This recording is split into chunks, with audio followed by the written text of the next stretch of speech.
I've talked to people chasing dreams and those living them out on the biggest stages. I'm Wisdom Martin, and this week we're hearing from performers who've broken barriers, redefined success, and stayed true to themselves along the way. These are the stories behind the spotlight.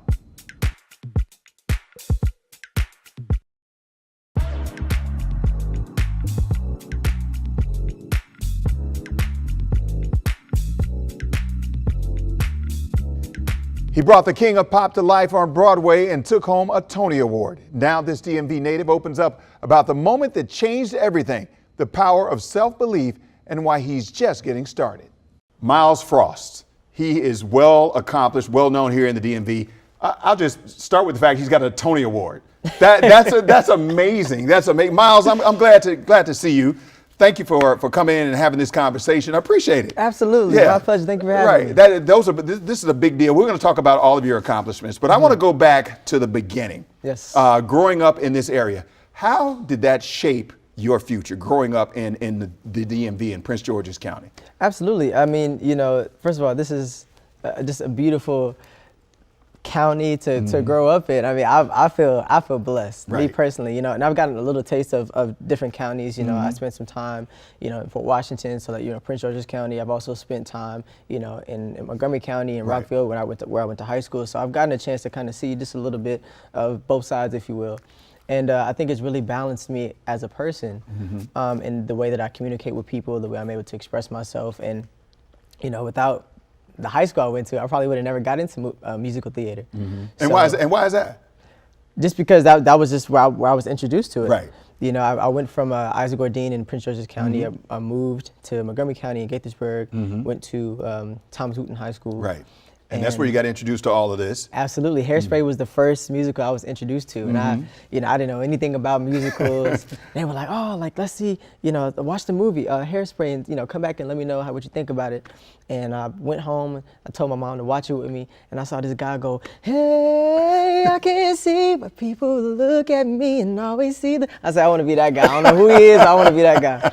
And it turned out to be Seaweed, and that's where my love for theater started. And then from there, eventually to Bowie State University. Absolutely. What was that experience like, and how did that pour into your career? Bowie State embraced me wholeheartedly just from the jump, and this, first of all, Bowie State has a hip hop major. You get major in hip hop. To me, that's, it shows this leaps and bounds, as far as how serious that, we take music. As I love music. That's the core of my soul. So to see so many outlets that Bowie provides, to be able to express yourself in music. My degree is in audio engineering or music technology. Right. So, I use that in my own field as well when I make my own music, because I like to know both sides. I don't want to just be behind the booth. I want to, know what's going on the technical side as well. So, Bowie has just been super accommodating with that. And even when I had to leave Bowie initially to go be on Broadway, they said, we're going to figure out a way for you to finish your degree. Right. And I was able to finish my degree online. That had to be huge for you to be able to do both. Yeah, it was hard. Right. It was hard, but it was well worth it. Right. Well worth it.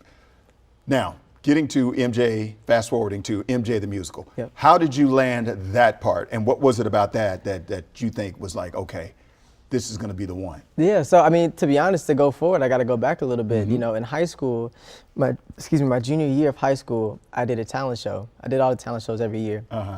And this particular year, I was like, I want to do something iconic. So I decided to do Billie Jean. And my mom, she's over there, hey mom. She would record all my performances on her iPad. So she would holding it up with the flash on. And she posted it on YouTube, just for family and friends to watch, not as content as we know of content today. But just to post it. Years later, my acting coach at the time, Leland Thompson, well, he's still my acting coach now. He saw that video and he was like, I think you'd be great for this, for this role. They're doing MJ the musical. Would you want to audition for that? I said, yeah, sure. I said, when did they need the audition by? He said, tomorrow. Mind you, when I did the talent show, I was 16. At this point, I'm 21. So I'm like, I hadn't done anything Michael Jackson related since I was 16. So what did you do? I called my manager at the time. I said, look, I need a studio. I need to go and just practice all this Michael material, the dances, the mannerisms, everything. I was in the studio the next day from 8 in the morning to about 7 in the evening. I didn't even eat that day, just working back to back to back to back. Did my audition the next day. They asked me to do a callback in person in New York. Here's the funny part. The day before my audition, I had a really, really bad allergic reaction. and my skin was breaking now. I had hives, my throat was closing. I was like, Lord, please let this be a sign that I'm gonna get this role.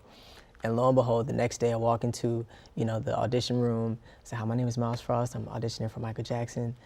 And I ended up getting the role. What happened to the allergic reaction? It just went away? Yeah, it went away. Like, cause for me, I think I was allergic to the dust in the room from the day before. Okay. And I took 2 Benadryl. I had to hop in the shower. Like it was bad. But 2 Benadryl knock you out. Yeah, well, yeah. So I was asleep, and I didn't get a chance to rehearse. For the next day.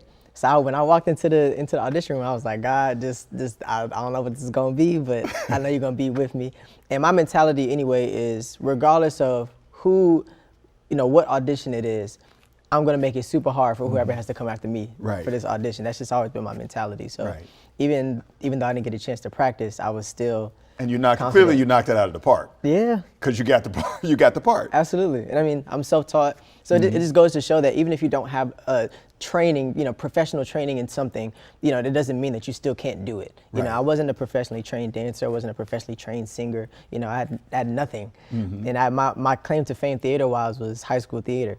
So to go from that and then jump to being a Tony Award winner the following year, it really just goes to show that there's no limit to what you can do and how crazy your life can change in the span of 1 year.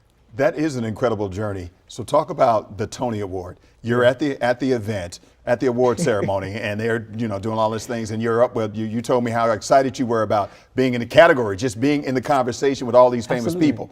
Tell me that experience again.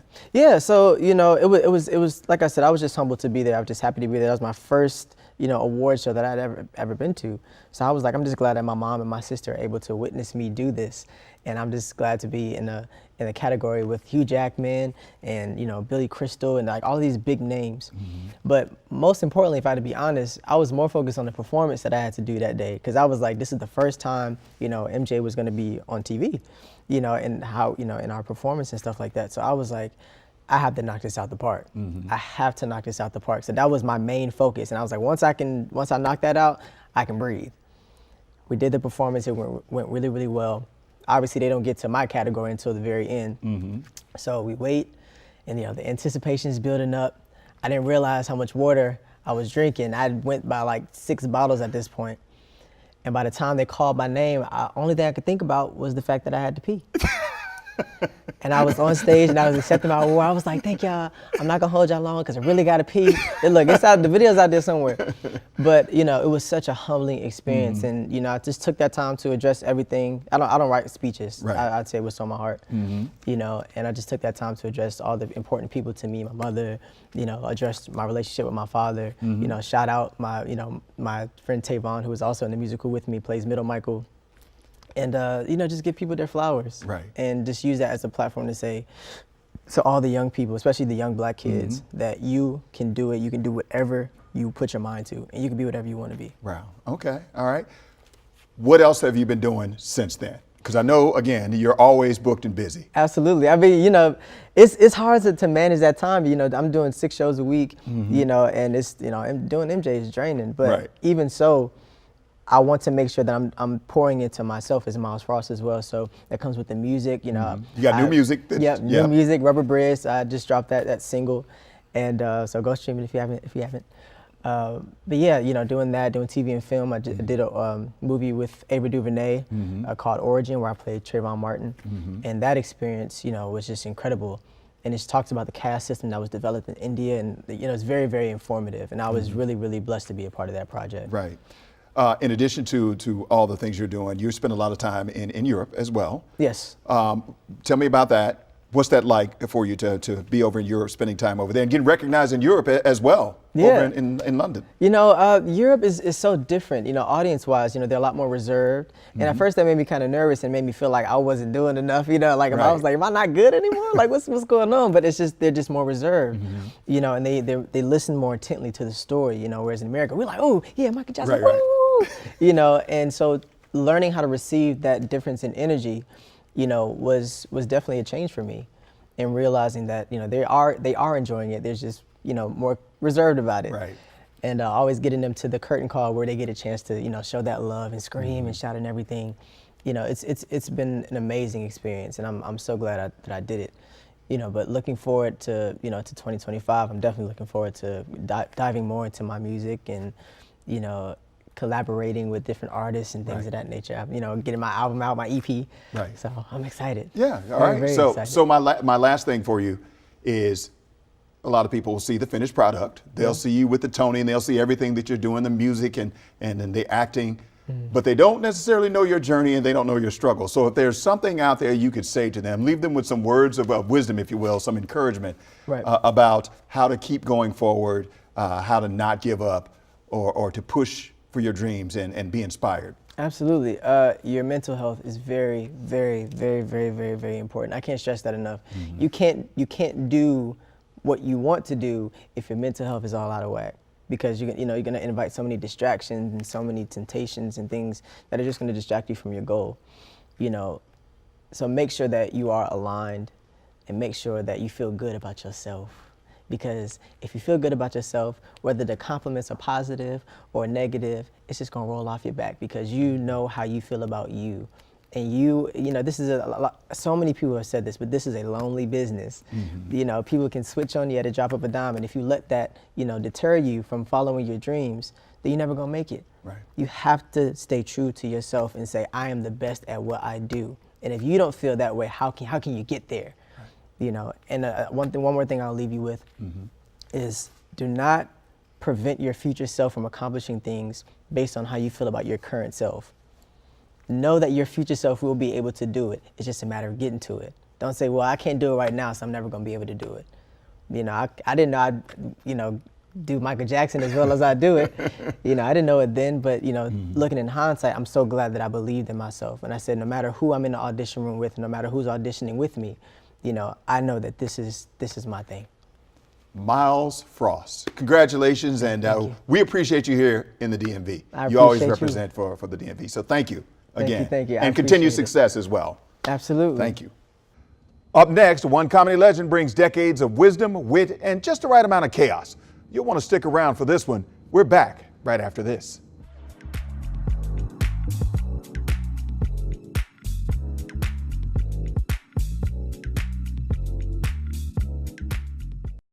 Scan the code on your screen to order the Flash Force Tactical Flashlight now.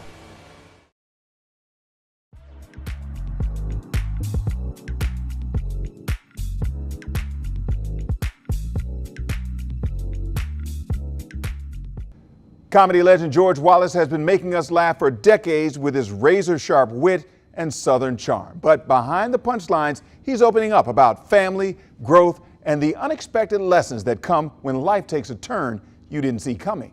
You know, last time I was at the Improv, a man had a heart attack during my show. I didn't stop my show either. The paramedics, just kept going? You call them the paramedics? What do you call them? They came in and took care of him. I kept the show rolling. And then before the show ended, I told the waitress, run out there before that ambulance leaves. Make sure he pay his bill first.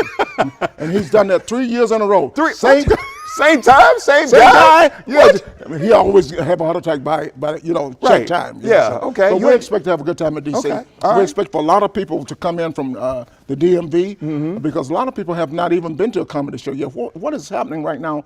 We got young people bringing their parents out because they've never seen their parents laugh. Right. And you can never get enough laughs in your life, no matter what you do, because we grew up, it's all about lies. You know, just so you can, this morning I heard a commercial on TV that says, 1-a-day vitamins. And you read the direction, what does it say? Take 2. Everything is a lie. Everything is a lie. Like I didn't think about that. Cheesecake Factory, that ain't no factory. You can go down on everything, you see anything on TV, it's a lie. Wow. See, I know what I'm talking about. I see, you do. That's very deep. So they used to tell us that very deep. You definitely from Mississippi, that's deep. Extremely deep, yes. So when they come to see you, is there any area you won't go in when it comes to comedy? I'm going to talk about everything. I'm going to talk about everybody. I might even get a little bit into politics. We're definitely going to talk about how nice this area is here in the DMV and how nice the people are. And I've been coming here for 40, 50 years, and it's just a pleasure being here. Yeah. And talk about how you drive, talk about everything. We drive good here in the DMV from. No, you don't. You don't drive good. Well, we're going to talk about your sports for sure. Okay. Because your football team was a surprise of the year. Yeah, Jaden Daniels, he did put in some You know that's my son, right? That's your son?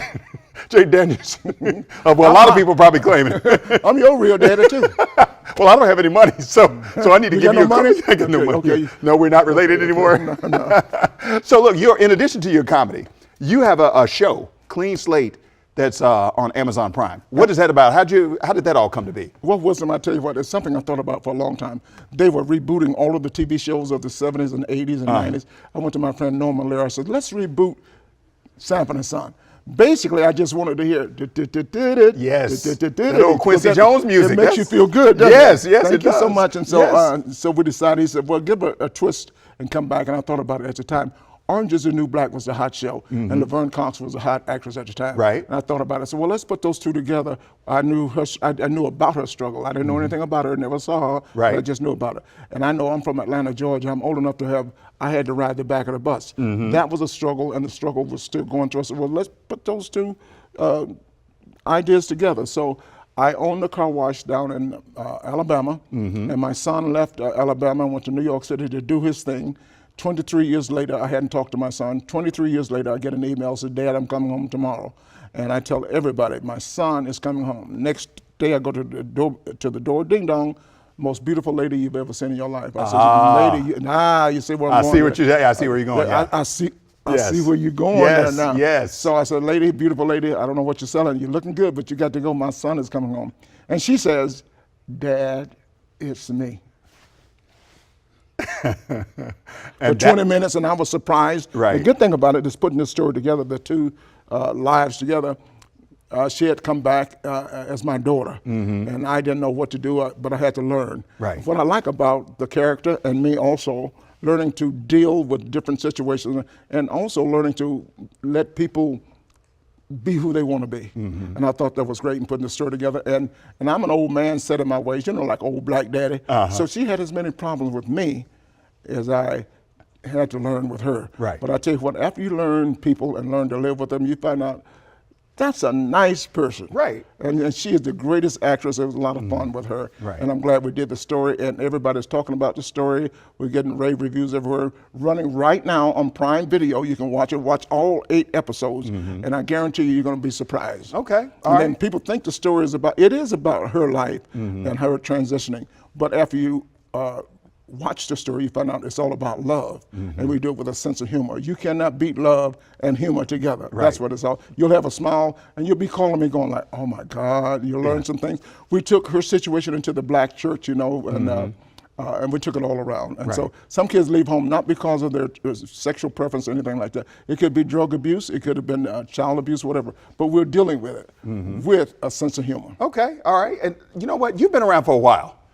What's that supposed to mean? Well, you just called me an old man. No, just like I'm saying that. you're a savvy veteran. Oh, a savvy veteran. I don't know how to spell savvy, but it sounds good. Yeah, it sounds good. Is it 2 V's and savvy, just one? Well, it's as many as you want. It depends on how much money you have.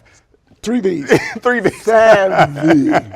You've been doing, comedy, acting for a long period of time. What do you attribute your staying power, your sustainability to? Just having fun and keeping this yellow pad with me and writing down new jokes and just staying relevant, just having fun and just talking about things that are happening today. And Right. I'm in D.C., so I got a lot to talk about here. Yeah. And I tell you what, everybody coming to the show, if you're coming from the DMV, if you come from Maryland or Virginia, I will not. Well, I think I am going to add a tariff. You are? There's going to be you're going to do just like you're going to be. How much of a tariff is it going to be though? Well, yeah, I might give a discount. All the people out there on AARP, you get a discount. Okay. Because normally my tickets in Las Vegas are $200. I'm going to start letting you in for less than, let's do it $45 for the AARP people. Okay, all right, that's a huge discount. Now I don't fit in that category. How much you going to? Oh, you paying the top price. You're going to pay whatever it is. I haven't made up a price for you. A price for you. That's how it is. Okay. All right. And I want to thank you so much. Bring your mama, okay? And bring your baby's mama. Bring everybody out to the show. We're going to have a great time. I guarantee you. You need laughter in your life, because when you stop laughing, you stop living. That's George Wallace at the Improv tomorrow night and Saturday night. How about that? How about that? Thank you. I appreciate it. And Wisdom, I love you, and there's absolutely nothing you can do about it. I love that's a great way to end it. That's it. Thank you, sir. Appreciate it. Who gonna pay me? Who signed the check? That guy right there with the gray jacket on. Okay, I want my money right now. From early fame to personal discovery, coming up, an artist who's turning the page with new music, bold moves, and a message that's resonating far beyond the stage. That conversation after the break. We'll be back in 30 seconds.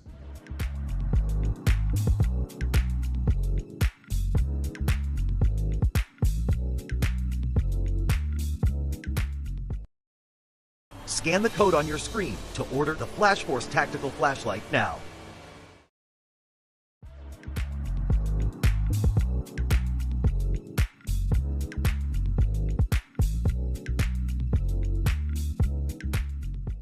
From American Idol to DC's World Pride, David Archuleta opens up about finding joy, self-acceptance, and stepping into his flirty pop era with music and moves that reflect how far he's come. David Archuleta, who is performing at Capitol Pride, at World Pride DC in 2025. What is it like for you to come here to the nation's capital and take part in this event? It's pretty exciting. I've actually been a little nervous because it's like a big deal. I go on right before Cynthia Erivo, who we've all come to love. I feel well, a lot of us have come. She's an amazing singer, and so the nerves come, but I'm also really looking forward to it, just celebrating and sharing, everyone sharing our stories together and just supporting each other as a community. Right. Is that what you hope people take away from this when they see your performance, other than great music and great entertainment? Is that what you hope people take away? Yeah, I feel like it's a fun celebration. It's like party time, but also I feel like the most significant part for me is getting to share my story and journey because a lot of people have had similar stories or it's kind of like the reason behind the celebrate is because it wasn't easy to get where we are, and so I think it's a really beautiful experience. Right. And you mentioned Cynthia Erivo, also CeCe Peniston. There are going to be some big names there. And you said you were a little nervous about, even though you're a seasoned veteran at this point. You're a seasoned veteran. You started when you were a teenager, and now you're a grown man. But this is huge for you because, again, Cynthia Erivo, CeCe Peniston, this experience is going to be something different for you. Yeah, it'll be so fun. Oh my gosh, I grew up listening to Finally Yes, It's happened Happened to to me Me. right in front. You're the You singer. know I'm the it, you singer. know it. But you're the singer, not me. Yeah, you're carrying the tune pretty nicely there. All right. So, is this performing at Capitol Pride? Is that different than performing at any other venue or any other area?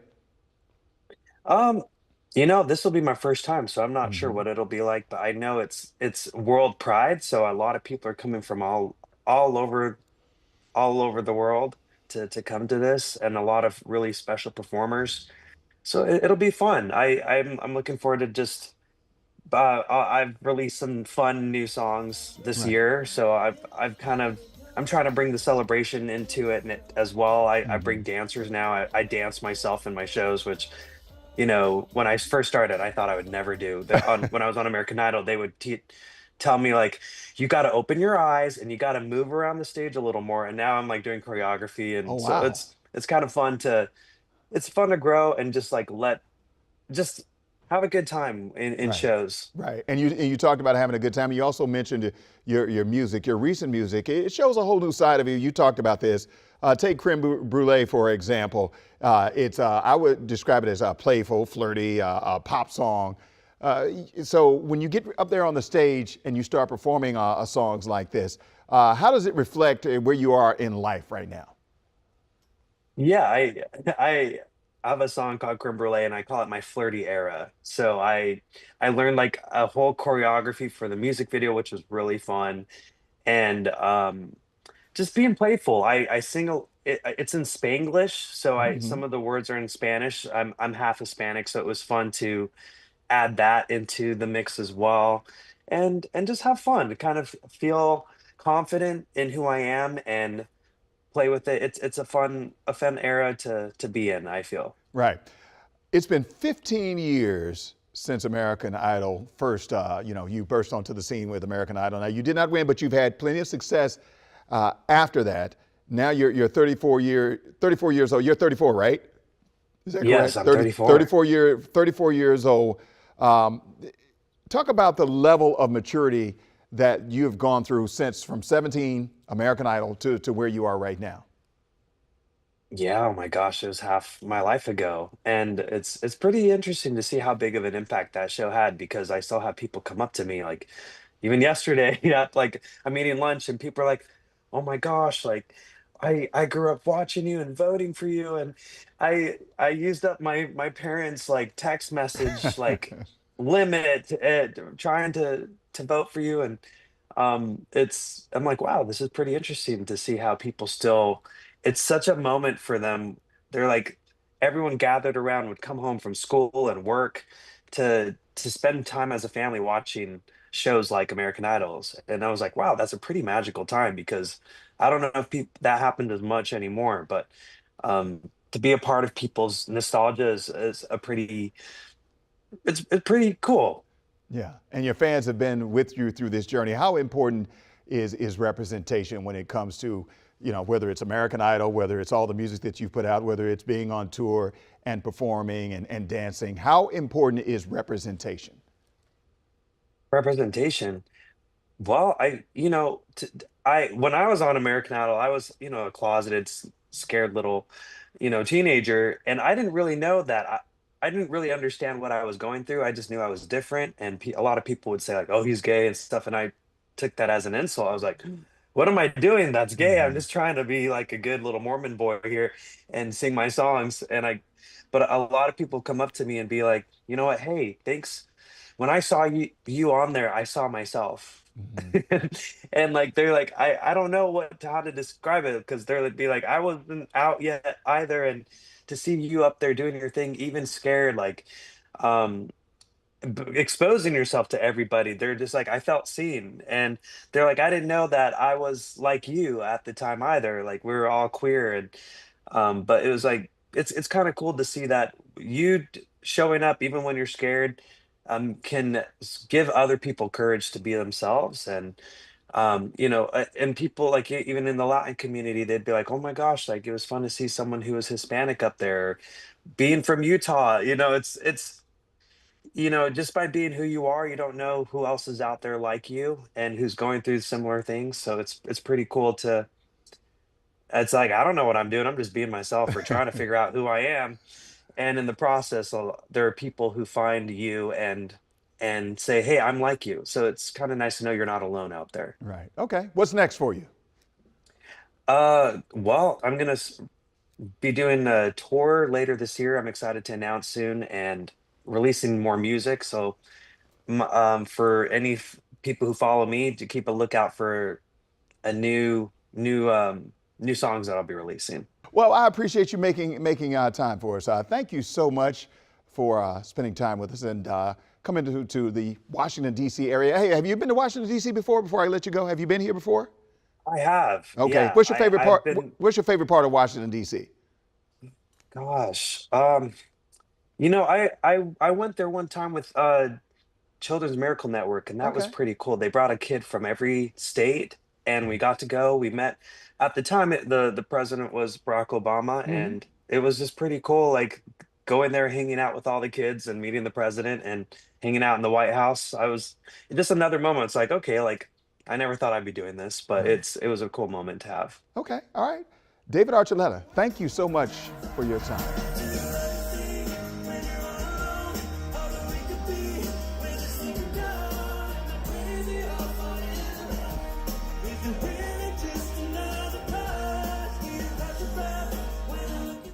Whether it's finding your voice or trusting your path, today's conversations remind us that growth starts when you stop holding back. Keep showing up, even when it's hard, because your journey might just inspire someone else's. I'm Wisdom Martin, and you can catch me on Get Up DC weekday mornings starting at 4:30. Stay grounded, stay bold, and never doubt the power of your own story.